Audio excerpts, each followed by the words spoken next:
Wanlockhead, 1531 feet, higher than any village in the Highlands.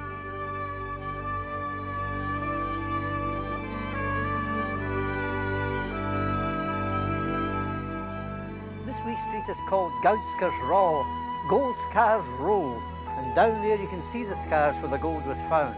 I'm going in here to the Wanlock Museum Trust to speak to Jeff Downs Rose. Hello, hello. Hello. Jeff Downs Rose. Well, you're a mining man from the Midlands, a coal mining man, and Yes. yet here in Wanlockhead you've set up this wee museum covering pretty well every aspect of lead mining. How did that come about? Well, the story goes back about 10 years when an engineering friend of myself became interested in the unusual technology of the beam engine down the valley. And our interest has developed out from that, developing into the history of the mines and the technology that's been associated with it. Collecting all the bits you could find. We have indeed. These are sort of spin-off of the industrial archaeology that has been undertaken here. So you've spent years of work on this? Yes. How many years? Oh, 8 years. 8 years. And when was the museum opened? 2 years ago. We reached a point where with so much by way of relics and physical remains that we had to find a place, A, to store them and B, to display them to the public. And then you started up a mining trail through the village so that people could see the mines and understand what they were all about. Yes, yes. What we're seeing here are the smaller relics, and outdoors we're developing an open-air industrial museum where people can see the mine heads and the pumping engines and the water system and so on. Well, could I tap your brains, have a look around the museum, and then we'll walk around the mining trail? Surely. Great. Well, the continuing problem in this mining valley was that of the disposal of the water in the mines. And something like 100 tonnes of water would have to be pumped up for every tonne of lead ore. So we see here the beam engine. On the left-hand end of the beam, you'll see a rod going down to the concrete cap, which covers the mine shaft. And this was the business end of the engine. It pumped the water out of the shaft. At the other end of the beam, we see what we call a steeple, down which descended a huge wooden bucket. This bucket was filled with water from the hillside, and the weight of the water in the bucket pulled the beam down and thereby lifted the pump at the other end. How did the water get into the bucket? It was conducted along the hillsides, long distances, through lathes and clay pipes. Here are specimens of lead ore in the vein. The shiny material is the galena, the ore of lead. Now that had to be crushed out of the rock and broken down into small pieces and put through the smelting hearths. In the smelting hearths, the smelted lead was run into bar moulds of this kind and formed into bars weighing over 100 weight, about 3 feet in length. The lead from Wanlockhead and Lead Hills was mainly shipped away via Leithport to the Low Countries. Some of it was used in Scotland, and artefacts of these kinds were the products. Lead gutter and this ornamental piece in the end of a building, presumably. Yes, the 18th and 19th centuries were periods when lead was used in great quantities for ornamentation as well as for more mundane things like plumbing. And this relief map here is showing the valley. This shows the extent of the valley, something like over 1.5 miles in length. The veins cross the valley almost at right angles. The later workings consisted of shaft mining, which had offset from them long galleries. And above and below the galleries, the lead was worked up and down through the course of the vein. And how deep were these mines? Well, the last one to work at Glencreef went down 600 feet below sea level, and the shaft itself head is 1,100 feet above sea level, so a depth of 1,600 to 1,700 feet. And Jeff, does the mining trail actually begin here then? Yes, it begins at the museum and goes down that road.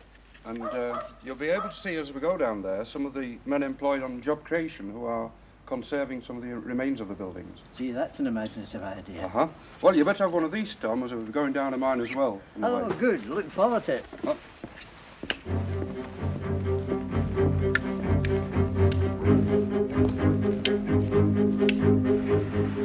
This is the Wanlock burn, Tom, where a good deal of gold was washed in the old days. Right in front of us is the heap and remains of the Glencreef mine, the very deep mine that worked until the mine's closed. And the mine we're going into is just over to our right, Locknell mine. In that wee place there. That's right, under that hill. So there's a big gathering goes right under the village there. Yes, right into the Dod Hill, and it goes into there for about half a mile. And the workings go down several hundred feet.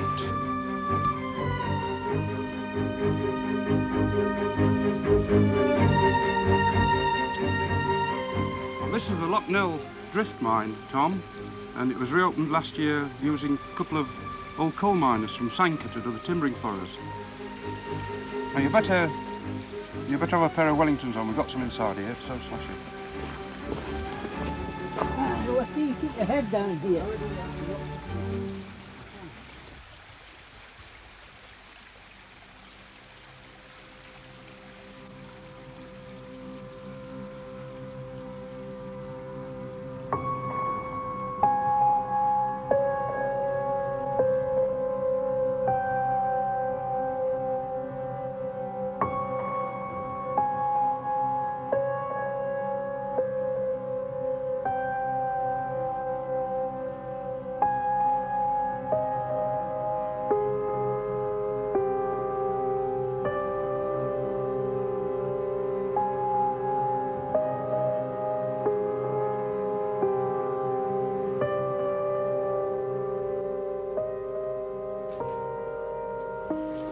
Keep to the right here, Tom.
Well, Tom, this is what we came in to see. Here we can see a section of the vein cut out by the miners as they rose on the vein in search of the lead. The vein itself occupies the full width of the cutting that we can see, and the gleaner itself would take up little less than a finger width in this vein. Other minerals would be in it, calcites and pyrites and so on. The miners were not interested in that, simply in the lead ore. How about lighting? It'd be pretty dark in here. Yes, in the early days the only means of illumination were candles, and as adequate ventilation was a problem, the miners had to retreat from the workings when the oxygen wasn't sufficient to light the candle. So when the candle flickered out, it was time That they was were their out. cue to get out, yes. How deep are we now? We're about 200 feet under the Wanlockhead Dod Hill, and the workings here go right under the Dod and descend to a depth of about 800 feet at the deepest. And those workings were dug out in the early part of the 19th century, between 1800 and 1830. And very good lead ore was got out at depth. So it'd be very, very hard wearing work for the Very hard miners. work, indeed. And barrowing all that stuff down these Yes, narrow passages. yes, yes. I think we'll creep Very by. manpower intensive.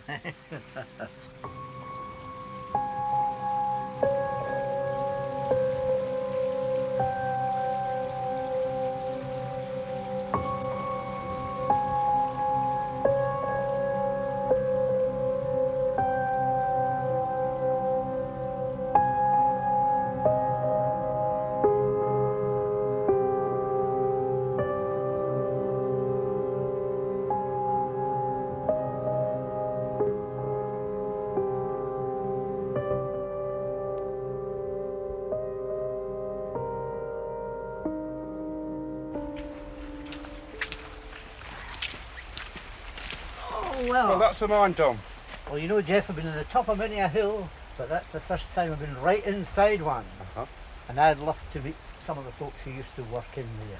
Oh, that's an idea. We'll go down this way to the beam engine and onto the smelter, and on the way I'll introduce you to two old miners, Wall and Sandy, and I'm sure they'll be able to tell you all you need to know about the old workings. Great. Oh, I look forward to that.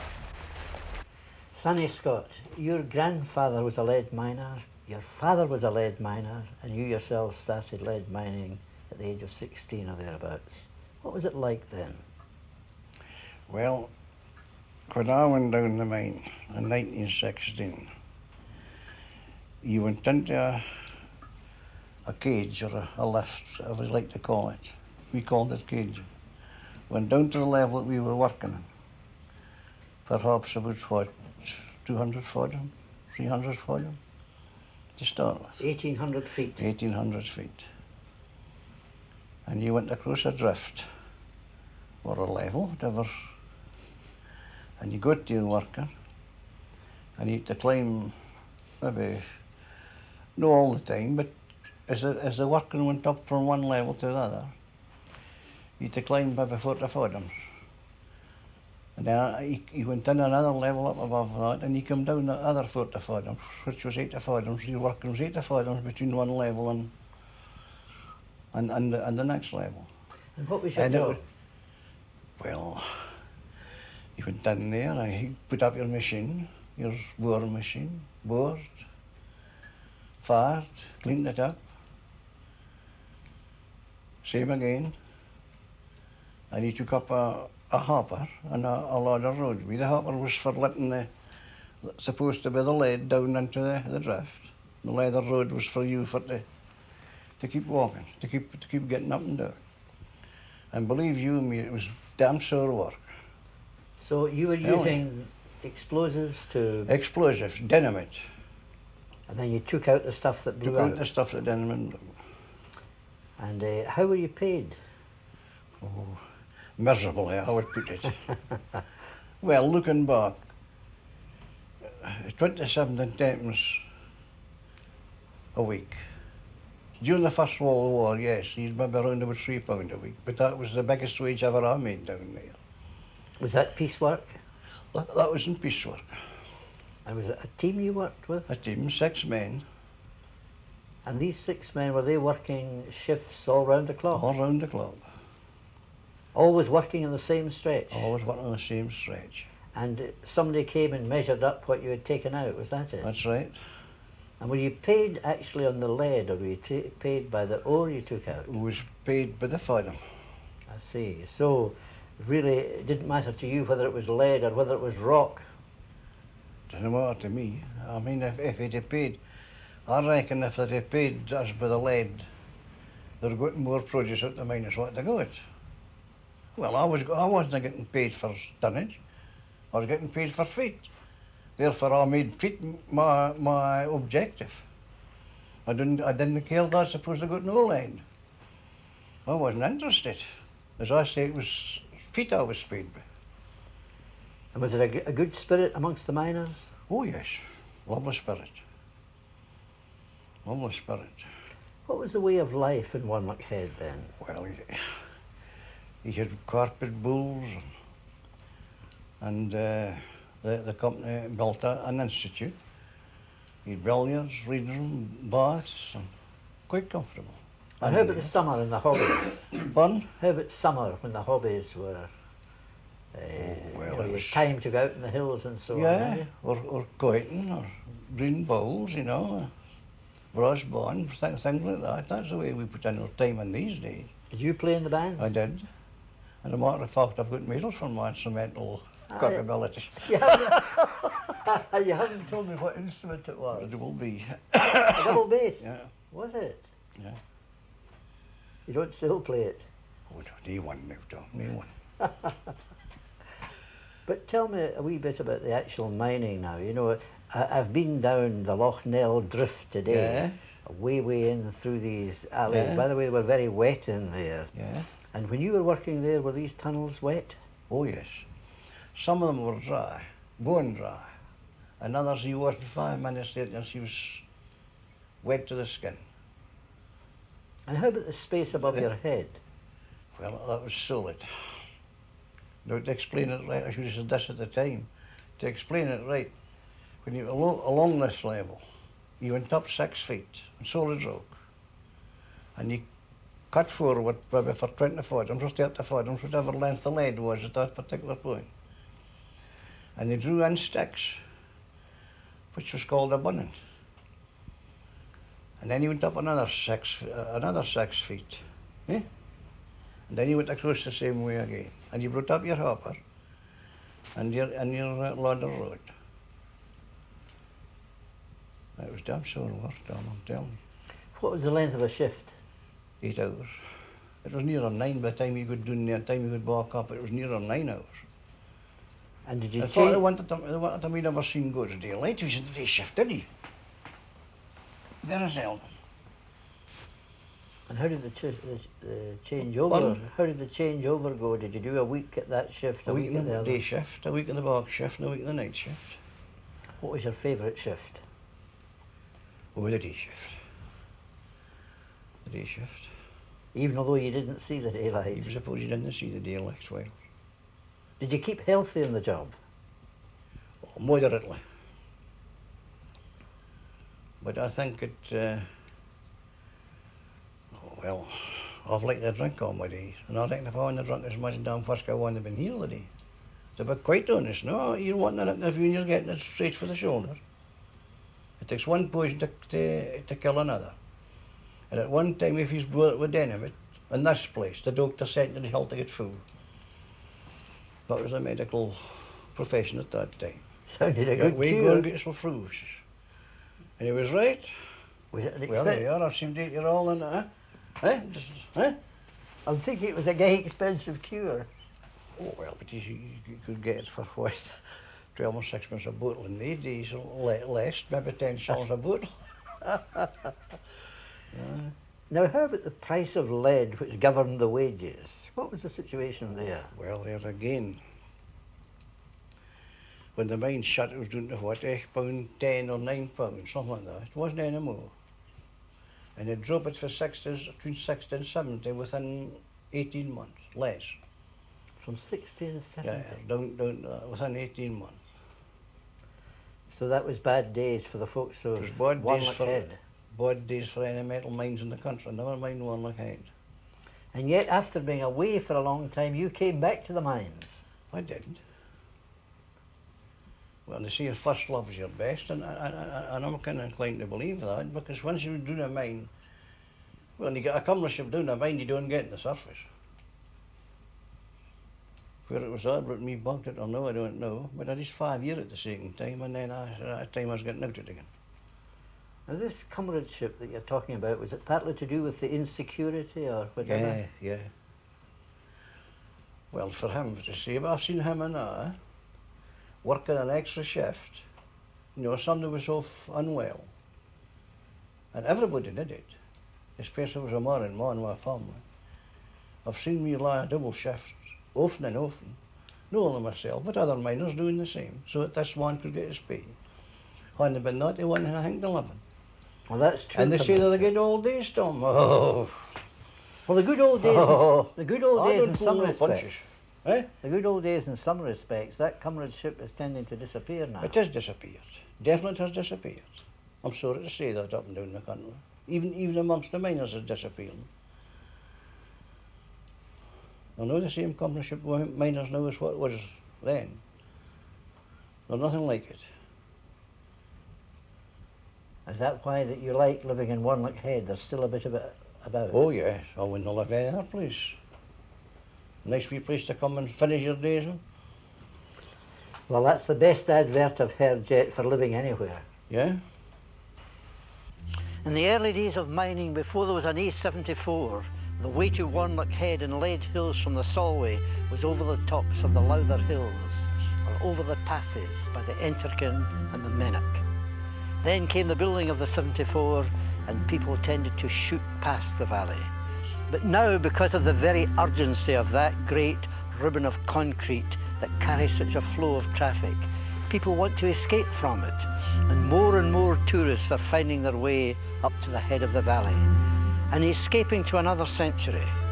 And you can find that peace if you come to Lead Hills and Wanlockhead, at the head of the Elven, at the head of Glengonner. A wonderful country where you're amongst the country of the grouse, and the folk here, a community of people who are so good to be amongst that my friend Jeff Downs Rose, who comes from the Midlands, has got a house here, and he says he's going to retire to it.